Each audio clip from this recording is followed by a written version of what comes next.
making a miniature model horse saddle. We're sitting here now with the pieces that we have tooled and covered in super sheen, plus the other pieces that we've cut but not yet put in super sheen. I have the lace that came with the kit, plus the hardware.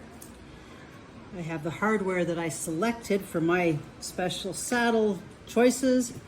I have some extra large D-rings. I have the pattern for the lower skirt. And I have the patterns from the alternative pattern setup from Rio Rondo for the front rigging strap and the rear rigging strap. And let's get ready to put this together.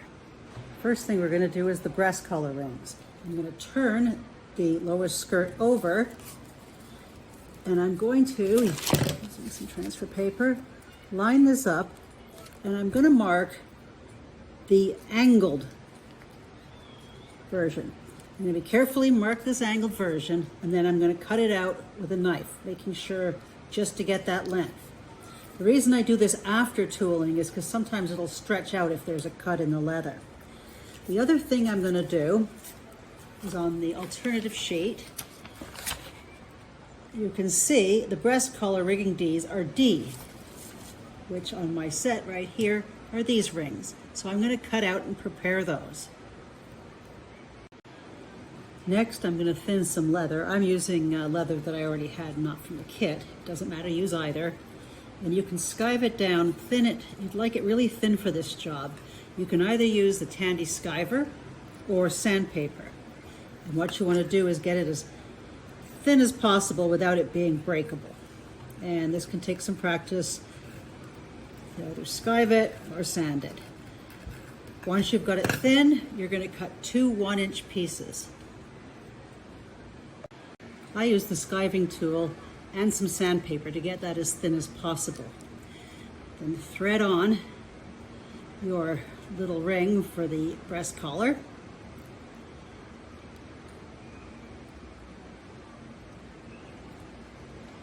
And then glue that together.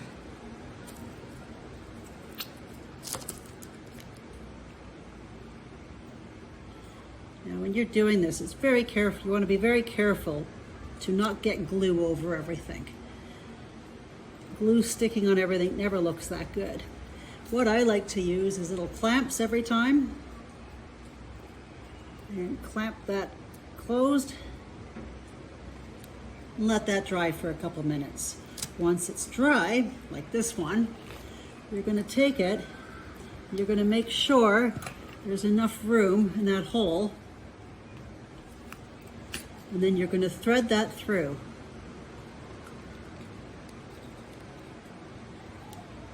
The easiest way when you're threading through is to cut it on an angle. Then once you've threaded it through, just glue it down and let it dry. You're now ready for your breast collar to be attached. For the next section, I'm going to cut the rigging straps out from the alternative patterns provided by Rio Rondo. However, I'm going to first check the width of the D-rings I'm going to use for each. For the rear, I'm using larger D-rings, so I'm going to measure those, and then I'm going to make sure this strap for the rear rigging is wide enough for that. So I need to widen that out. So I'll draw a line on there and cut that out. Same thing I'm going to do for the front rigging. I'm going to check that the D-ring I'm going to use is going to fit. So it is. So now I'm going to cut them out and see how they fit. I have cut out both parts. I've taken out from my Southwestern packet the rings A, the largest ones, the D-rings, plus some standard D-rings. I'm then going to double check to make sure I like the location for the fold, and that is where the gray is. So looking over the saddle, I'm happy with that. So what I'm going to do is I'm going to skive the leather where the fold is, or sand it. Now skiving, you don't want to make sure, you don't want to cut it. So probably sanding is the best, and you want it as thin as possible so it doesn't add bulk on the saddle. And you've noticed too, I also cut those pieces out of my practice junk leather because I didn't want to waste any leather. I've marked where the fold will be, and I'm going to sand it down.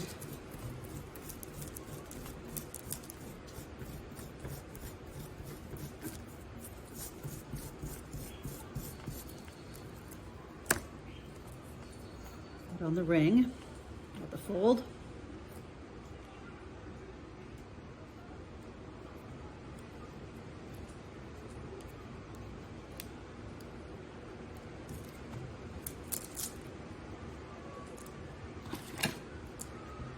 And glue it down. Got the rings on now, and I've shortened the front one up a little bit because I found it hung too low. So that's where mine sits at this point. Before going any further, I want to make sure the shoulder assembly is ready. So I'm looking at it, and I'm going to trim this down a little bit more just to make sure it's perfectly even now that it's had plenty of time to dry. And then looking at it, it's a different color than the main saddle. And I decided to see if I could darken that just a tiny bit. And I use tea on the tips, and I like the way it looks. So what I'm going to do is take my little bowl of steeped tea, and I'm going to apply that carefully over the shoulder assembly. And then I'm going to take Super Sheen and give it 2 coats like I did with everything else to get it ready for assembly. Just a quick note on glue. I like the Duco cement, but in the last video clip, you may have noticed that it had failed on me. It does not last that long. So make sure when you have a project to start with something fresh. I like to create the cinch next because it gives me an idea of where the buckles and everything will fit when I'm assembling. So for that, you'll need the cinch piece, the liner, the pattern, the cinch pieces, 2 of the large rings that come with the set, 2 of these little buckle pieces that come with the set, 2 of the smallest D-rings, some clamps, some glue, a knife, and a piece of the leather. I'm using stuff that didn't come with the kit, but you can use the stuff that comes with the kit. First, I'm going to set up the buckles. So for that, you take the large ring, open it up a little, slide on this little buckle keeper, close the ring, and then you're going to give it a slight little push inside, just to give it a bit of a bend, keeps it in place. And then I'm going to take the top and bend it over the ring. And then I'm going to go cut off the extra with metal scissors. And there you have a buckle. I'm going to transfer this line for the cinch onto both sides of the cinch using transfer paper and a pen. Once that's done, I'm going to carefully take the knife and cut along those. It's better to have them too small than too big. It's also nice if you skive or sand this area right here to make it nice and thin so that it doesn't bulk up when you have it bent over. Using my Tandy skiver and some coarse grit sandpaper, I have sanded down both sides of the cinch so that when I fold it, it's nice and neat. I've also sanded down the keepers for the cinch and at least 1.5 inches of the leather lace. After sanding, you might need to take the knife and carefully cut off any fluff sticking out from the sides to make it nice and neat and tidy. When skiving, only work on the rough side of the leather. Another good thing for skiving is the Dremel tool. The sander for a Dremel tool works excellently. Make a mark 3/4 inch down from the end. Then take your keeper and on the rough side, glue it to the rough side of the cinch, like that. Once it's dry, wrap it around both sides and cut off any extra so that it meets nicely in the middle. Then glue that down just on the back side. To add the buckle to your cinch, hold the buckle tongue side up and the cinch tongue side up, and then you want to put the tongue through the hole, and you also need to put the cinch top through.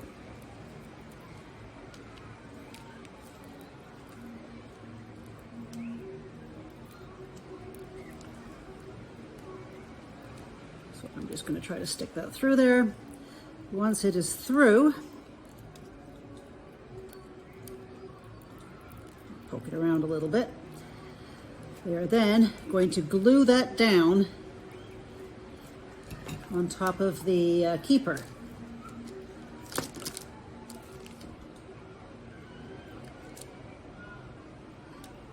And I'm going to use 2 clamps, one on each side, to make sure it's nice and neat when it's done. So when you're finished, it should look something like that. You want to make sure after you've glued that nothing is overlapping. If there is, just give it a trim. Then fold it to mark your center, and take a piece of leather lace and glue it on top. Right like that, on top, so you're going to see it. You're then going to take the B size, the smallest D-rings that come with the set, and you're going to attach them to the end of each of these pieces. Once you have it threaded, fold it over, make sure the D is on properly, and trim it so that it meets halfway, and glue it on. With everything, it's best to clamp it and let it sit for a minute or 2 before going on to the next step. To finish the cinch, we're going to apply the liner. To start, I'm going to apply glue from this end to just past halfway. And I'm going to glue on the cinch, starting at this side and carefully bending it on a curve. I'm going to glue it to there. I want to make sure the curve works on my model. So check the girth around as you go. Once you're glued, we're going to determine how long it really needs to be, and we're going to trim off the extra. As you're gluing it, try to line up one edge neatly with the side, because the other edge you can trim off later, and it's nice to have one edge even and not overlapping.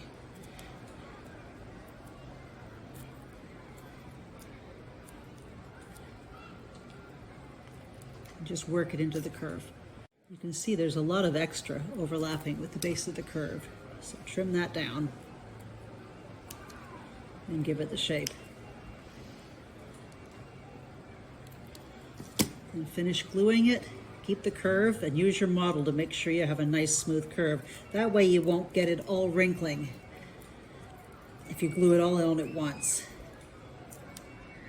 The cinch should now have a horse-shaped curve to it. If you have any overlapping from the lining showing through, just trim it off carefully. Next, I'm going to center my cinch on the model, and I'm going to have my top rigging, and I want to see how far that I'm going to have my billet strap. So holding up the billet strap, I want to see how long I want to make it and how much I want hanging over.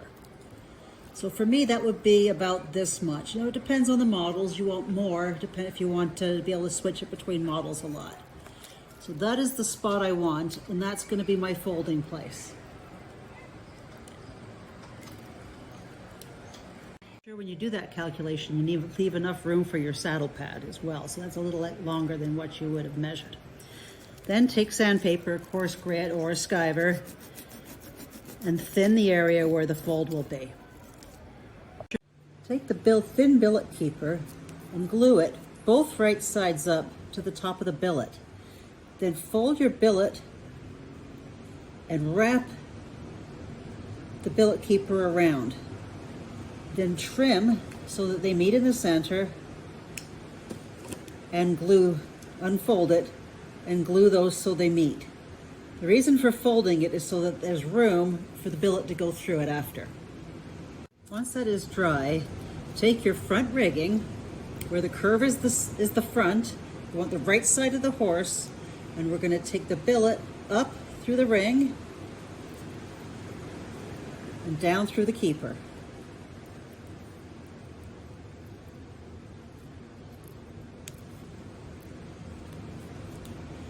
You can leave it like that, or you can glue it down if you'd like. I myself like to put a little glue between those just to prevent any problems with tugging when you're using it. For the Latigo, I've got a 14-inch piece of 1/8 inch wide lace. I am then going to spend a lot of time and I'm going to sand this different ways. And I'm just going to work this until it's much thinner and flexible. Once I'm happy with that, I'm going to take some either linseed oil or some leather balm. This leather balm I have here is what I used. And I'm going to rub that in with my fingers. And once I do, that's going to change the color to this color right here. And I want to really work it in and let it dry for a day or two before I use it. Once my Latigo is dry, I'm going to take that onto the other side of the front piece, and I am going to glue that one down.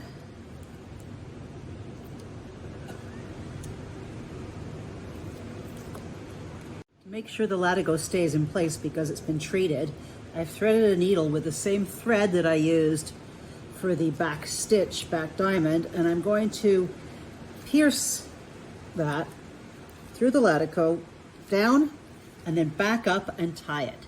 This will require some pressure, and I use pushing through the board to make sure it goes through. To pull the thread through, I also needed some pliers. I gave it 3 knots on the end, and then I'm going to trim it off, leaving a little hanging like they do in the real stuff to make it look real, and push it down or glue it down to make it look like the real Latigos. Now the glue may or may not stick depending on what kind of finish you used, but it's worth it for the look. Moving on to the stirrups, you can use a nice cast stirrup and apply the tread liner, glue that on, and then color around the edges, maybe with brown Sharpie to make it look like leather on the outside. Otherwise, you're going to need the 4 pieces of stirrups, the 2 tread liners, 2 pins that came with the kit, and if you're using one of these sets, you can pick the piece that comes with the stirrup, for the stirrup. Smooth any rough edges off the silver piece and take your pin and make sure it will go through this piece of silver. Do that for both pieces. Then what you're going to do is find the piece that best fits your silver. You're going to need, out of the 4 you have, you're going to need 2 really good pieces. Those will be the outside pieces for your stirrups. Mark those from the inside so you know which ones those are. Taking your silver piece, line it up, and then poke the pin through the top. Bend over your stirrup leather, match it on the other side, and poke it through. And that'll set your pin placements to match your silver. So you'll end up with a piece like that. Now that you have your reference holes, take the outside piece and apply glue along the inside of the stirrup, main stirrup piece, all the way.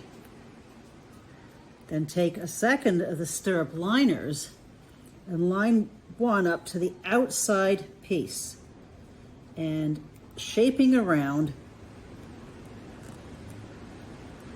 shape a stirrup out of all of that. And you'll see the height of your stirrup is by the height of the silver, and you can have the 2 matching. Once you have it somewhat stirrup shaped, a little bit in on the sides,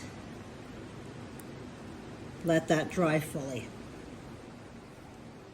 If you have a doll with special boots or larger boots, you want to make sure the doll's boot will fit in there, because in some stirrups it will not.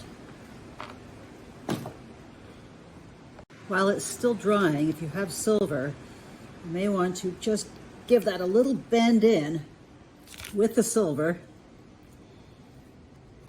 to get this bit of a stirrup shape going on, as well as the stirrup silver also shaped. When you're doing the stirrups, make sure both of them are the same shape or as close as possible.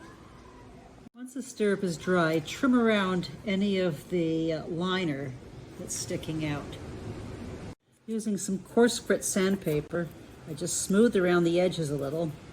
And once that was done, using the same Sharpie I used for the edges of the rest of the saddle, I burnished the edges to give it a nice look all the way around. Be careful not to get into the main spot. If you do happen to get some ink on there, just give it a light touch with some sandpaper and you'll be fine. Take a pin and put it through your silver piece and through the good side of your stirrup. And using some pliers, keeping the pin vertical, push that through the 2 layers of leather, pull it all the way through, or pull it partially through, line it up on the other side, and push the pin, keeping it vertically, all the way through again, and pull the pin through.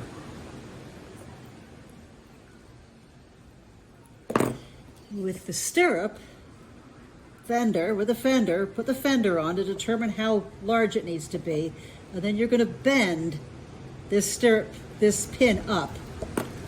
Once you have it bent up, bend it over quite a bit and snip it off, and then push the stirrup into that piece.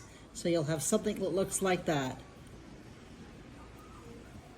Be careful, if you overbend the pin, it will break. Next, take your stirrup liner, and you can do it either side up. I like it fuzzy side up. Glue it onto the base, trimming off any extra at the bottom. With some sandpaper, rough up a little just where this metal piece is going to go. You can also do the back of the metal a little if you want. And then taking glue that's good for metal, and it's usually a quick fuse is nice, that's good for metal and leather, add some glue and glue that down. We're not going to attach the stirrups to the fenders yet, since we want to make sure it fits the doll. So that's it for the stirrups at this point. Using a clamp helps make sure the bottom is fully attached. One last chore before final assembly is to add the gullet plate. So we're just going to snip that out and clean off any edges. The gullet plate attaches to the front and is glued on close to the horn, and then needs to be shaped to go over the shoulders. So what I use is a wooden paintbrush, and I'm going to shape that carefully, rolling it down just very carefully. You don't want to break it, just add a little bit at a time and then check it. See what has to be done. So I need to go down that way and over. So I'm going to work that with this paintbrush little by little, making sure not to overdo it in any place, and you don't want to break it until it fits the shoulder properly. This is not an easy job, so you have to take it very carefully because there's 2 directions this will bend. First I bent it this way, and now I'm going to take the brush and bend it the other way. So that gets this top part done first before I do the legs. I've slowly bent that into shape, and I know it's right because it sits there by itself now. So once I've done that, I'm going to rough up with sandpaper the back of this. Could have done that before, and maybe a little bit where it's going to go, and then I'm going to glue that on. Push that into place while it sets, just so you keep it in the right location and all parts get glued on. Tips are still sticking out. I'm making sure that the top is correct first. And then when that's done, I can just add a little bit of glue under there and push those down into place. I'm going to finish off this video with all the parts ready for assembly. Join me in the next video while we put it together. That's the fun part.